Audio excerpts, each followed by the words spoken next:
My name is Severn Cullis-Suzuki. I'm speaking to you from Haida Gwaii off the coast of Canada. 20 years ago, I was at Rio de Janeiro at the Earth Summit, and I was able to address the world delegates. I was 12 years old. I asked the world delegates to remember their children when they were in their negotiations and to make their actions reflect their words.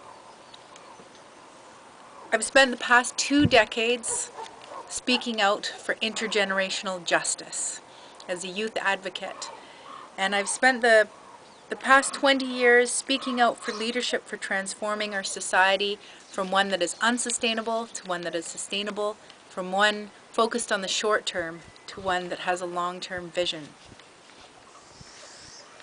Now it is 2012.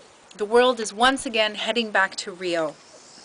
It is an essential time of reflection when we have to look at where we have come over the past 20 years and whether we have been successful in our quest for sustainability.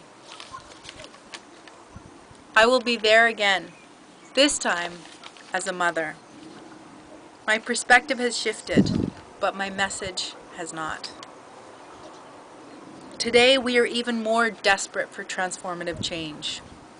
We now live in a world where over 50% of the global population is under the age of 30. We have to change to a more long-term focus, a more long-term value system.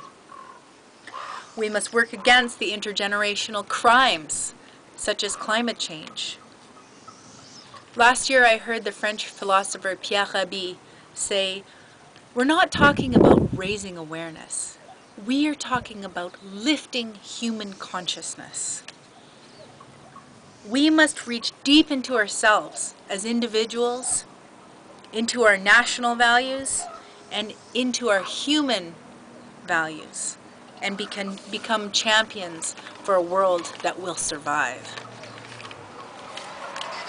This is a critical time when we cannot continue on with business as usual, when each of us has to decide whether to be leaders for transformational change or whether to stay back as part of a destructive past.